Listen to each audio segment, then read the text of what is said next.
नमस्कार, स्वागत है आप सभी का। ग्राउंड रिपोर्टर देख रहे हैं आप और मैं हूं आपके साथ कृतिका। बुलेटिन की शुरुआत बड़ी खबर के साथ करेंगे। आज मुख्यमंत्री योगी आदित्यनाथ, आपको बता दें कि आज मुख्यमंत्री योगी आदित्यनाथ गुजरात के दौरे पर रहेंगे, जहां पर चुनावी सभाओं को संबोधित करेंगे और साथ ही भारतीय जनता पार्टी के प्रत्याशियों के पक्ष में वोट मांगेंगे। सुबह 9:40 पर अमोसी एयरपोर्ट के लिए रवाना होंगे मुख्यमंत्री और उसके बाद में सुबह 11:40 पर राजकोट एयरपोर्ट पहुंचेंगे मुख्यमंत्री। गुजरात में बीजेपी प्रत्याशियों के लिए ताबड़तोड़ चुनाव प्रचार करते हुए मुख्यमंत्री नजर आएंगे। गुजरात के मोरबी में आज मुख्यमंत्री योगी आदित्यनाथ की जनसभा है। वहीं भरूच और सूरत में भी सीएम योगी की रैलियों में हुंकार भरते हुए नजर आएंगे। हिमाचल के बाद गुजरात चुनाव में भी उत्तर प्रदेश के मुख्यमंत्री योगी आदित्यनाथ की डिमांड बढ़ गई है। आज से गुजरात में चुनाव प्रचार करते हुए मुख्यमंत्री योगी आदित्यनाथ नजर आएंगे, जहां गुजरात में आज मोरबी, भरूच और सूरत में चुनावी रैली को मुख्यमंत्री योगी आदित्यनाथ संबोधित करेंगे।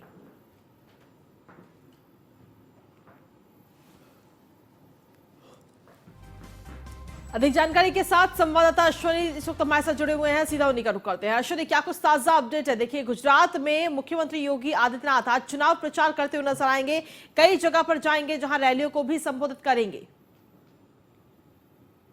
प्रदेश का चुनाव हो या फिर हिमाचल प्रदेश का चुनाव हो, गुजरात का चुनाव हो या बिहार का, पश्चिम बंगाल का, भारतीय जनता पार्टी के जो लोकल लीडरशिप होती है चुनाव के दौरान, सबसे ज्यादा अगर प्रधानमंत्री नरेंद्र मोदी के बाद किसी नेता की डिमांड करती है तो उत्तर प्रदेश के मुख्यमंत्री योगी आदित्यनाथ की डिमांड होती है। क्योंकि कहीं ना कहीं इनकी जो स्वच्छ छवि है, कहीं ना कहीं इनके जो भाषण देने का तरीका है, लोगों को सम्मोहित करने का तरीका है, जिसके चलते कहीं ना कहीं जो लोकल लीडरशिप होती है वो डिमांड लगातार करती रहती है कि ज्यादा से ज्यादा रैलियां हैं जो योगी आदित्यनाथ की उनके यहाँ लगाई जाए। निश्चित तौर पर आज से मुख्यमंत्री योगी आदित्यनाथ गुजरात के चुनावी जो समर है उसमें उतरने जा रहे हैं और आज ताबड़तोड़ 3 जिलों में रैलियां करेंगे।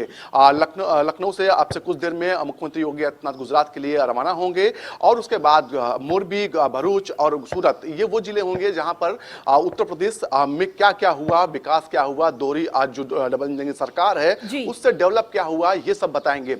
आप देखिएगा 2014 से और 2017 में जब चुनाव हो रहा था उस दौरान गुजरात मॉडल है वो कहीं ना कहीं पूरे देश में सुनाया जा रहा था। उत्तर प्रदेश में भी चुनाव हो रहा था तो गुजरात मॉडल कहा जा रहा था कि गुजरात मॉडल की तरह उत्तर प्रदेश को भी डेवलप किया जाएगा। लेकिन आज की परिस्थितियां कुछ और हो चुकी हैं।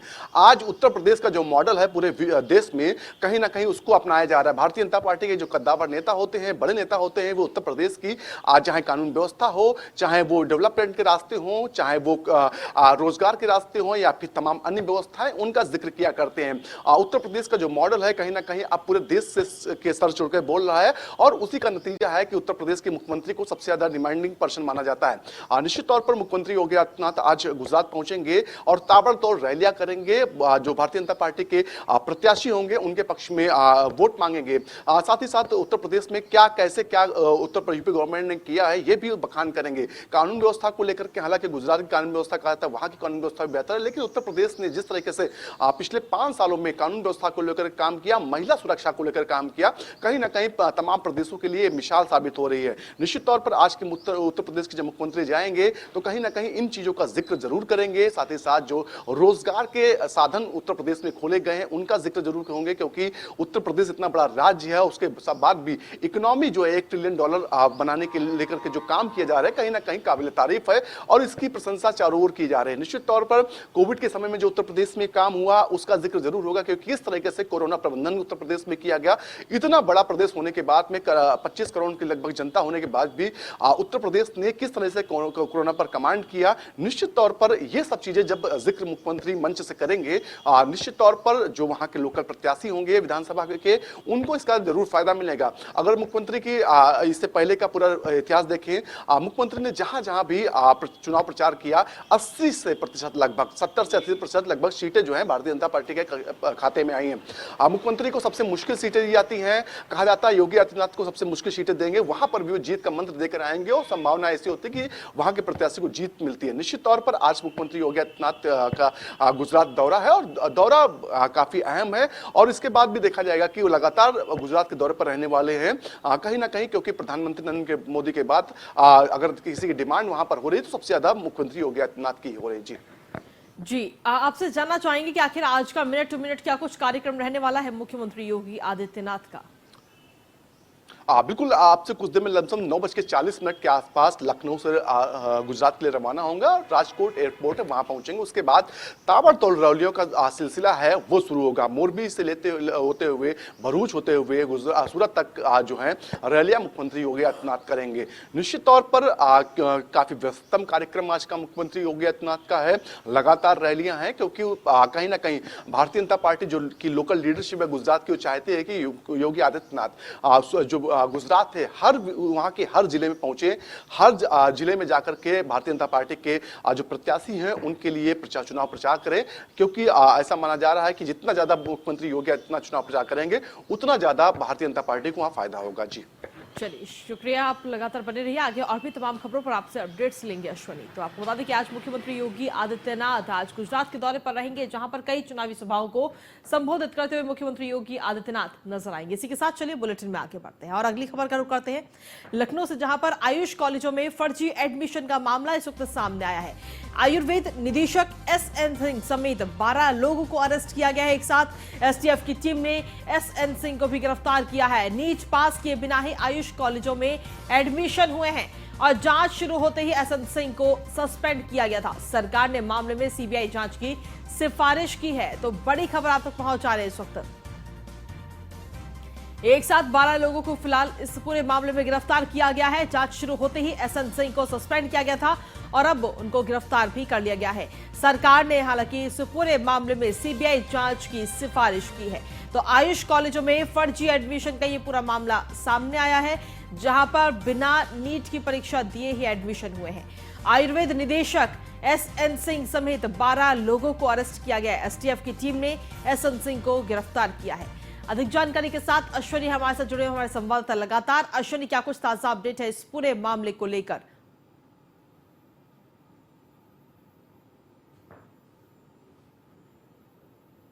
एक छात्र था जिसने नीट में अच्छे मार्क्स पाए थे, उसके बावजूद भी उसका एडमिशन नहीं हुआ था, जिसकी शिकायत उसने जो आयुर्वेद विभाग है उत्तर प्रदेश उससे की थी, आयुष विभाग से की थी, लेकिन यहाँ कोई सुनवाई नहीं। उसके बाद केंद्रीय आयुष मंत्रालय है वहां पर उसने शिकायत की। छात्र ने राष्ट्रपति को पत्र लिखा, साथ ही साथ PMO को पत्र लिखा, जिसके बाद जवाब तलब शुरू हुआ और जो मामला था कि आयुष विभाग जो एडमिशन हुए उसमें फर्जीवाड़ा हुआ, वो खुलना शुरू हुआ। 891 ऐसे छात्रों का एडमिशन किया गया है जो नीट में या तो कम नंबर वाले छात्र थे या फिर 22 लगभग छात्र ऐसे हैं जिन्होंने नीट एग्जाम ही नहीं दिया था। निश्चित तौर पर जब जांच शुरू होती है तो दर परत खुलना शुरू होती है। 4 नवंबर को हजरतगंज थाने में SN सिंह है जो पूर्व आयुर्वेद निदेशक थे, उन्होंने एक FIR दर्ज कराई थी, जिसमें जो वेंडिंग कंपनी थी उस पर आरोप लगाए थे कि इसने फर्जीवाड़ा किया। लेकिन उसके बाद 6 तारीख को STF को जांच दी जाती है। जैसे ही STF जांच शुरू करती है तो उसमें SN जो सिंह हैं जो पूर्व आयुर्वेद निदेशक थे, उनकी भूमिका संदिग्ध नजर आती है। इसके बाद उनको सस्पेंड किया जाता है। निश्चित तौर पर जांच शुरू होती है, धीरे धीरे परतें खुलना शुरू होती है और उसके बाद कल देर रात 12 लोगों की गिरफ्तारी की गई, जिसमें पूर्व आयुर्वेद निदेशक SN सिंह है, साथ ही साथ जो बिल्डिंग कंपनी थे वो थी, साथ ही सहयोगी कंपनी थी उसके लोग हैं, कर्मचारी हैं। इसके अलावा संयुक्त निदेशक हैं, बाबू हैं, कुछ इन लोगों को गिरफ्तार किया गया और साथ ही साथ अब जो उत्तर प्रदेश सरकार ने CBI जांच की भी सिफारिश कर दी है केंद्र सरकार से और जल्द ही संभावना है कि CBI जो है पूरे केस को हैंडल करे, क्योंकि ये मामला सिर्फ इस साल का नहीं है। जांच में अगर जो हो रही है वो 2018 को ध्यान रख के हो रही कि 2018 से अब तक कितने इस तरह के एडमिशन हुए जिन्होंने नीट में एग्जाम नहीं दिया या फिर नीट में जिनके नंबर कम थे और उनको एडमिशन मिल गया। निश्चित तौर पर जांच धीरे धीरे हो रही है, आगे अपनी बढ़ रही है, वैसे वैसे नए नए लोगों के जो है इसके घेरे में आ रहे हैं। संभावना है कि आने वाले कुछ दिनों में कुछ और गिरफ्तारियां होंगी, क्योंकि ये मामला सिर्फ 12 लोगों तक ही सीमित नहीं, इसके पीछे सैकड़ों की संख्या में लोग हैं जिनका अभी पर्दाफाश होना बाकी है। STF अपनी जांच कर रही है और CBI जल्द ही इस मामले को कवर कर सकती है। जी, जिस तरीके से ये पूरा मामला सामने आया था, अभी तक 12 लोगों की गिरफ्तारी इस पूरे मामले में हो चुकी है और अंदेशा ये भी है कि आगे अब इनसे पूछताछ की जाएगी और इस पूरे जो तमाम चीजें सामने आई हैं इस पूरे फर्जीवाड़े में और कौन कौन से नाम हैं वो भी निकलकर जल्दी ही सामने आएंगे। अश्वनी, बिल्कुल जिस तरीके से अभी जांच में जो पहली गिरफ्तारियां हुई वो 12 लोगों की हुई। हालांकि इनको तुरंत कोर्ट में पेश किया गया, उसके बाद इन 12 लोगों को जो न्यायिक हिरासत में भेज दिया गया। अब वहां पूछताछ होगी, पूछताछ के बाद क्या कुछ समझ निकल के सामने आता है ये देखना होगा। हालांकि ये फर्जीवाड़ा बहुत बड़ा फर्जीवाड़ा है, क्योंकि सिर्फ 2021 की बात करें, 2021 में आयुष जो कॉलेज थे उसमें 891 छात्रों को जो एडमिशन दिया गया, ये वो छात्र थे जिनके नीट में या तो नंबर कम थे या फिर उन्होंने एग्जाम नहीं दिया था।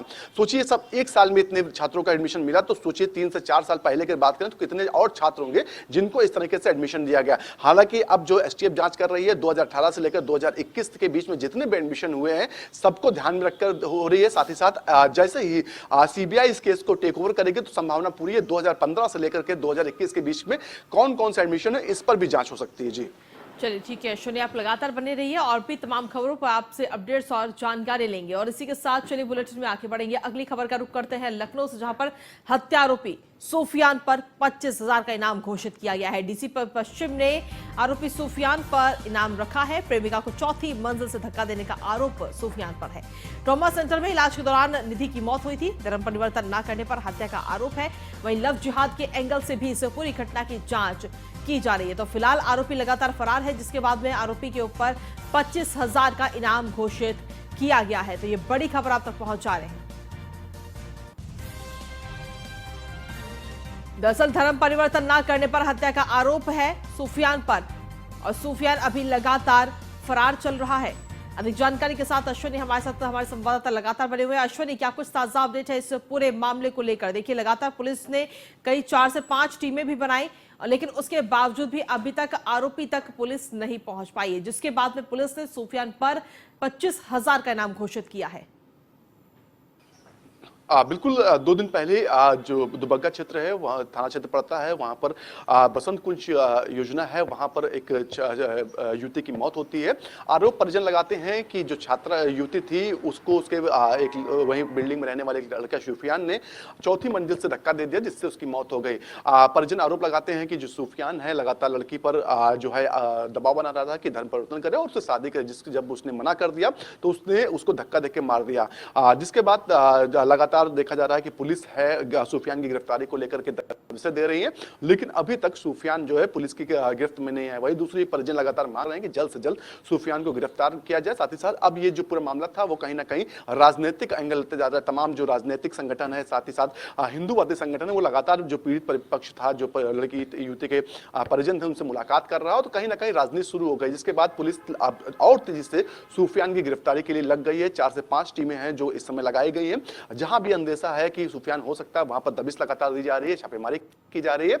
इसी पश्चिमी डीसी पश्चिमी है, उन्होंने 25,000 का इनाम सूफियान पर घोषित किया। निश्चित तौर पर इसको लेकर के अब पुलिस जो है और तेजी से एक्टिव हो चुकी है और लगातार जो दबिश का दौर है वो शुरू है। कल रात में भी कई जगह दबिश है, हालांकि अभी तक सूफियान पुलिस के हाथ में नहीं लगा। हालांकि लखनऊ पुलिस हमेशा हाईटेक होने की बात कहती रहती है कि वो बहुत हाईटेक है और कहीं ना कहीं उसके इतने हाईटेक कोई नहीं है, लेकिन जिस तरीके से वो अभी तक फेल्योर दिखा रहे हैं अपना, कहीं ना कहीं सवाल खड़े कर रहे हैं कि इतनी बड़ी पुलिस फोर्स लखनऊ के पास होने के बावजूद भी अभी तक सूफियान गिरफ्तारी नहीं कर पा रही। तो आखिर क्या रीजन है कि क्यों नहीं गिरफ्तारी हो रही? जी अश्विनी, जिस तरीके से पूरा मामला सामने आया था उसके बाद से ही लगातार जो सूफियान का परिवार है वो भी गायब है।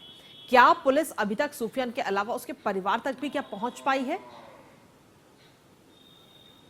बिल्कुल पुलिस है हर एंगल से तलाश कर रही है कि किसी की कोई भी क्लू लग जाए जिससे सूफियान तक पहुंचा जा सके, लेकिन पुलिस के हाथ अभी तक कोई भी क्लू नहीं लग रहा है। पुलिस भी छटपटा रही है क्योंकि कहीं ना कहीं उसके जवाबदेही बढ़ गई है। लाजनी का मामला है, क्योंकि जिस तरीके धर्म परिवर्तन का एंगल भी निकल के सामने आया, तो कहीं ना कहीं दबाव पुलिस पर बहुत ज्यादा है। हालांकि अभी तक पुलिस के हाथ कुछ नहीं लगा और सिर्फ हवाबाजी कर रही है, लेकिन पूरी उम्मीद है कि जल्द से जल्द पुलिस सूफियान गिरफ्तार कर लेगी और मामले के आगे क्या कुछ था इसका खुलासा करेगी। जी चलिए शुक्रिया अश्विनी तमाम जानकारी और अपडेट्स देने के लिए। तो जिस तरीके से ये पूरा मामला सामने आया था, जिसमें अब सूफियान पर 25,000 का इनाम घोषित किया गया है और पुलिस की कई सारी टीमें इस वक्त लगातार जगह जगह जाकर के दबिश भी दे रही है ताकि जल्द से जल्द सूफियान को गिरफ्तार किया जा सके। इसी के साथ चलिए बुलेटिन में आगे बढ़ते हैं और अगली खबर का रुख करते हैं जो है देहरादून से, जहां पर उमेश कुमार केस से जुड़ी इस वक्त की बड़ी खबर आ रही है। निर्दलीय विधायक उमेश कुमार के खिलाफ कार्रवाई नहीं चाहती है राज्य सरकार। सुप्रीम कोर्ट में दाखिल एसएलपी में आगे की कार्रवाई राज्य सरकार नहीं चाहती है। उमेश कुमार के खिलाफ राजद्रोह का केस सरकार नहीं चलाएगी। ये बड़ी खबर आप तक पहुंचा रहे। राज्य सरकार ने पूर्व सीएम त्रिवेंद्र सिंह रावत को झटका दिया है। सरकार ने एसएलपी वापस लेने का हलफनामा जो है वो दाखिल किया है। उमेश कुमार का साथ देने से अंदरूनी कलह के आसार कहीं ना कहीं नजर आ रहे हैं। अब धामी सरकार ने एसएलपी वापस लेने की प्रक्रिया शुरू की है। हाईकोर्ट ने झारखंड से जुड़े मामले में सीबीआई जांच के भी आदेश दिए थे। हाईकोर्ट ने राजद्रोह की एफआईआर को निरस्त किया था और इस मामले में सीबीआई जांच पर अलग से फैसला लेगा कोर्ट। और अक्टूबर 2020 में उमेश कुमार की याचिका पर सुनवाई हुई थी। अधिक जानकारी के साथ विशेष संवाददाता सुदीप जैन हमारे साथ जुड़ गए हैं। सुदीप, क्या कुछ ताजा अपडेट है इस पूरे मामले को लेकर? देखिए, उत्तराखंड तक ये न्यूज वन इंडिया ने कल सबसे पहले खबर दर्शकों तक पहुंचाई है। उत्तराखंड सरकार सुप्रीम कोर्ट में अपनी उस याचिका को वापस लेने की अनुमति मांगी है जिसमें राज्य के पूर्व मुख्यमंत्री त्रिवेंद्र सिंह रावत के खिलाफ कथित आरोप पर भ्रष्टाचार के एक मामले में सीबीआई जांच के नैनीताल हाईकोर्ट के आदेशों को चुनौती दी थी। दरअसल ये मामला 2020 का है। उत्तराखंड सरकार ने सुप्रीम कोर्ट में आवेदन दाखिल कर ये कहा है कि वो 27 अक्टूबर 2020 की नैनीताल हाईकोर्ट में दाखिल जो आदेश थे उसके विरुद्ध जो एसएलपी दाखिल हुई थी जिसमें उमेश कुमार शर्मा जो कि मौजूदा समय में खानपुर से विधायक हैं, वह अन्य के मामले में अब अपनी एसएलपी को वापस लेना चाहती है। तो सरकार की याचिका पे सुप्रीम कोर्ट ने 5 नवंबर को प्रतिवादियों को नोटिस भी जारी कर दिया था। देखिए, इस इशू को इस तरीके से समझने की जरूरत है। अक्टूबर 2020 में जब हाई कोर्ट में उमेश कुमार की याचिका पर सुनवाई करते हुए जिसमें पूर्व मुख्यमंत्री त्रिवेंद्र सिंह रावत पर मनी लॉन्ड्रिंग समेत कई आरोप व उमेश कुमार शर्मा के विरुद्ध दर्ज मुकदमों को निरस्त हाईकोर्ट ने किया था और त्रिवेंद्र सिंह रावत के खिलाफ सीबीआई जांच के आदेश दिए थे। उस वक्त मुख्यमंत्री थे त्रिवेंद्र सिंह रावत, तो पूरी राज्य सरकार संकट में आ गई थी और राजनीतिक अस्थिरता के साथ ही कांग्रेस राज्य सरकार को घेरने लगी थी। अगले ही दिन राज्य सरकार सुप्रीम कोर्ट गई थी जहां से सीबीआई जांच पर तो रोक लगी थी पर एसएलपी दाखिल हो गई थी। इस मामले में 3 अलग अलग एसएलपी चल रही हैं। एक एसएलपी है त्रिवेंद्र सिंह रावत बनाम उमेश कुमार, दूसरी एसएलपी है राज्य सरकार बनाम उमेश कुमार और तीसरी एसएलपी है हरेंद्र कुमार बनाम उमेश कुमार। हरेंद्र कुमार त्रिवेंद्र सिंह कैंप के लोग हैं और त्रिवेंद्र सिंह रावत खुद मौजूदा समय में पूर्व मुख्यमंत्री हैं और राज्य सरकार एक उसमें पार्टी बनी थी क्योंकि त्रिवेंद्र सिंह रावत मुख्यमंत्री भी थे। तो राज्य सरकार जो अपने स्तर से एसएलपी में गई थी उसको वापस लेने के लिए तैयार है जी। यानी अब हरेंद्र सिंह रावत और त्रिवेंद्र सिंह रावत इन दोनों लोगों को व्यक्तिगत रूप से सुप्रीम कोर्ट में लड़ना पड़ेगा या एसएलपी की पैरवी करनी पड़ेगी। राज्य सरकार अब इस एसएलपी पे आगे बढ़ने के लिए तैयार नहीं है जी। चलिए, आप लगातार बने रहिए सुदीप, हम आगे और भी तमाम खबरों पर आपसे अपडेट्स और जानकारी लेंगे। और इसी के साथ चलिए खबरों में आगे बढ़ेंगे। देहरादून से अगली खबर, जहां पर 20 करोड़ के वित्तीय अनियमितता का मामला सामने आया। हरक सिंह रावत की करीबी दमयंती रावत फंसी है। कार्रवाई के लिए विधि विभाग से इस वक्त राय ली जा रही है और नियमों को ताक पर रखकर 20 करोड़ ट्रांसफर किए गए थे। सचिव पद पर रहते वित्तीय नियमों का उल्लंघन किया गया और बिना अनुमति के 20 करोड़ की राशि को ट्रांसफर किया गया था। अब कर्मचारी राज्य बीमा निगम को भी इस पूरे मामले का ऋण दिया गया था।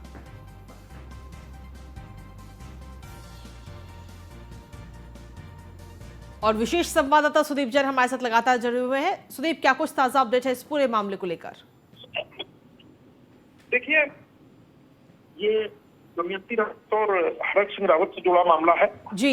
उस समय बहुत सुर्खियों में थी हरक सिंह रावत की नाराजगी जब सरकार नई बनने को थी, चुनाव होने को थे और दमयंती रावत ऐसी महिला अधिकारी थी जो शिक्षा विभाग से श्रम एवं सन्निकार कल्याण बोर्ड में लाई गई थी और ये विभाग भी तत्कालीन मंत्री और ताकतवर नेता हरक सिंह रावत के पास था। उनके आदेशों पर ही जी दीप्ति रावत ने ये पैसा कोट द्वार मेडिकल कॉलेज के लिए ट्रांसफर किया था। आप एक विभाग का पैसा किसी दूसरे विभाग में बिना अनुमति के ट्रांसफर नहीं कर सकते, बिल्कुल, और वो भी पॉलिटिकल वेंडेटा के लिए ऐसा काम नहीं किया जा सकता क्योंकि रूल्स ऑफ बिजनेस सरकार के अलग हैं और इसके लिए समितियां बनी हुई हैं जी। और हरक सिंह रावत का dream project medical college Haridwar Kotdwar का निर्माण था क्योंकि चुनाव करीब थे, पर अब सारा विषय बदल गया है और राज्य सरकार की जो जांच हुई थी, शिक्षा सचिव ने जो आदेश किए थे, उस जांच में दमयंती रावत दोषी पाई गई हैं। अब विधि विभाग को फाइल भेजी गई है कि इनके विरुद्ध कार्रवाई की संस्तुति को मंजूरी मिले और इनके विरुद्ध कार्रवाई की जाए। जी, शुक्रिया तमाम जानकारी देने के लिए सुदीप। और चलिए बुलेटिन में आगे बढ़ेंगे। लखनऊ से बड़ी खबर मिल रही है, जहां पर डेंगू की बढ़ती रफ्तार को रोकने के लिए सरकार ने इस वक्त सख्त कदम उठाए हैं। दरअसल निजी पैथोलॉजी पर ज्यादा पैसे वसूले जाने पर रोक लगाई जाएगी। अब कोविड की तर्ज पर ही तैयार होगी डेंगू की रिपोर्ट। निजी अस्पतालों को प्रतिदिन देने होंगे डेंगू की रिपोर्ट्स और एलाइजा और रैपिड जांच के अलग अलग रिपोर्ट्स बनाई जाएंगी। हर रोज शाम को स्वास्थ्य विभाग को ये रिपोर्ट भेजनी होगी, हर अस्पताल को। साथ ही निजी पैथोलॉजी लैब को बाहर लिखने होंगे कि डेंगू जांच की रिपोर्ट की कीमत। बता दें कि प्रदेश में अब तक डेंगू के 13,774 केसेस सामने आ चुके हैं। तो डेंगू के केसेस जो हैं वो प्रदेश में लगातार बढ़ते जा रहे हैं, कंट्रोल में नहीं आ पा रहे हैं और इसके लिए अब सरकार ने नए कदम उठाए। जिस तरीके से कोविड पर कंट्रोल किया गया, कोविड के दौरान जो तमाम नियम थे उन्हीं को अब लागू किया जाएगा, क्योंकि डेंगू के केसेस अब इस वक्त लगातार बढ़ रहे हैं। 13,000 से ज्यादा डेंगू के मामले सामने आ चुके हैं अकेले उत्तर प्रदेश में। निजी पैथोलॉजी पर ज्यादा पैसे वसूले जाने पर रोक लगाई जाएगी। साथ ही जो निजी पैथोलॉजी लैब हैं उन्हें डेंगू जांच की रिपोर्ट की जो कीमत है वो बाहर ही शो करनी होगी, बाहर ही चिपकानी होगी।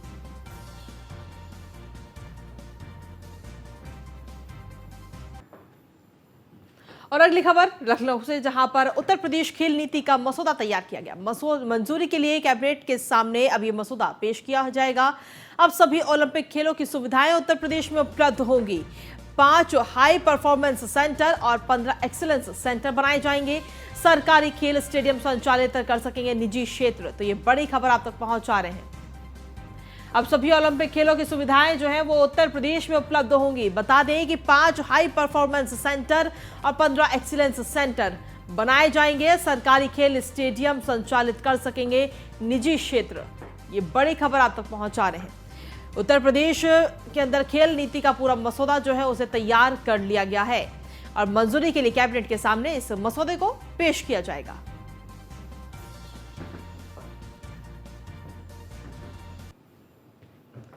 और अगली खबर नोएडा से, जहां पर घरों में घुसकर चोरी करने वाले शातिर को गिरफ्तार किया गया है। मुठभेड़ में पुलिस ने बदमाश योगेश को अरेस्ट किया है। मौके से तमंचा, कारतूस और कार भी बरामद की गई है। योगेश पर एनसीआर में करीब 16 मुकदमे पहले से दर्ज हैं। फेज 3 थाना क्षेत्र के परथला पुश्ता रोड के पास ये पुलिस और बदमाश की मुठभेड़ हुई है, जिसके बाद में बदमाश को गिरफ्तार किया गया है। योगेश पर एनसीआर में करीब 16 मुकदमे दर्ज हैं। फेज 3 थाना क्षेत्र के परथला पुश्ता रोड के पास का ये पूरा मामला आप तक पहुंचा रहे हैं।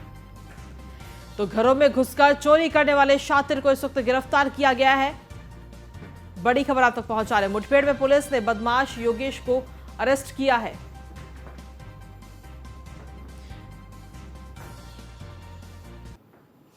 फेज 3 में आज एक इवनिंग चेकिंग चल रही थी। इस इवनिंग चेकिंग में एक बाइक सवार का मूवमेंट हमें सस्पिशियस दिखाई पड़ा। उसको जब रोकने का प्रयास किया गया तो वो पिकेट हटाकर भागा। इसमें एक कॉम्बिंग ऑपरेशन किया गया, जिसमें दौरान पुलिस मुठभेड़ उसको गिरफ्तार किया गया है। जो प्रिलिमिनरी फैक्ट्स इसमें सामने आए हैं, इसका नाम योगेश है और इस पर थाना फेज 3 और अन्य थानों में कुल मिलाकर 16 मुकदमे दर्ज हैं। फेज 3 में आज एक इवनिंग चेकिंग चल रही थी। इस इवनिंग चेकिंग में एक बाइक सवार का मूवमेंट हमें सस्पिशियस दिखाई पड़ा। उसको जब रोकने का प्रयास किया गया तो वो पिकेट हटाकर भागा। और इसी पर अधिक जानकारी देने के लिए नोएडा से ब्यूरो चीफ निशांत इस वक्त हमारे साथ जुड़े हुए फोन लाइन पर। निशांत, क्या कुछ ताजा अपडेट है इस पूरी मुठभेड़ को लेकर? देखिए, नोएडा थाना फेज 3 पुलिस की ये मुठभेड़ हुई है। हालांकि ये जो मुठभेड़ हुई है, एक सर्च ऑपरेशन इसका चलाया गया, घेराबंदी कर इस सातिर बदमाश जो योगेश जिसका नाम बताया जा रहा है और लगातार दिल्ली एनसीआर के अंदर घरों में घुसकर चोरी की वारदातों को अंजाम दिया करता था, जिस पर लगभग 1.5 दर्जन मुकदमे दर्ज हैं। हालांकि इस पर संगीन मामले भी 420 के 398 तमाम तरह के मुकदमे इसका आपराधिक इतिहास इसका सामने आया है। इसके पास से मुठभेड़ के दौरान में तमंचा, बाइक और कारतूस वगैरह भी बरामद हुए हैं। हालांकि इसका और भी आपराधिक इतिहास जो है पुलिस खंगली करने में जुटी हुई है, लेकिन जिस तरीके से बताया जा रहा है, ये सातिर किस्म का एक अपराधी है।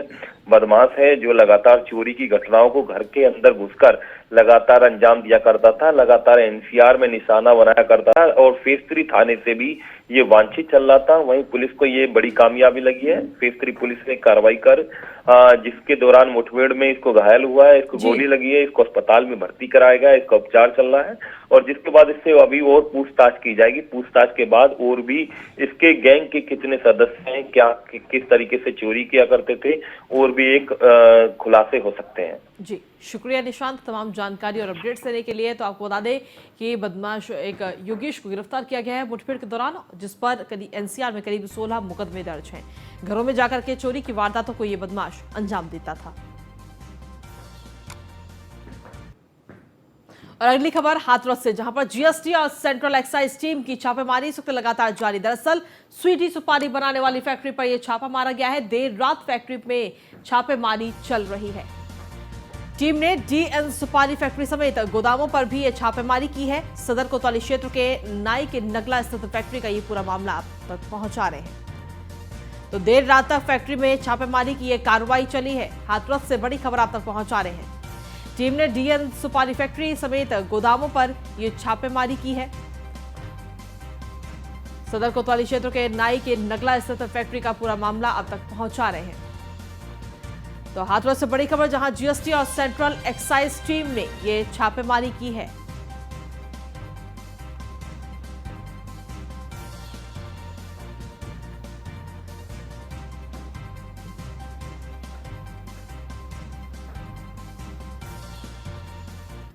तो बता दें कि टीम ने डीएन सुपारी फैक्ट्री समेत गोदामों पर यह छापेमारी की है।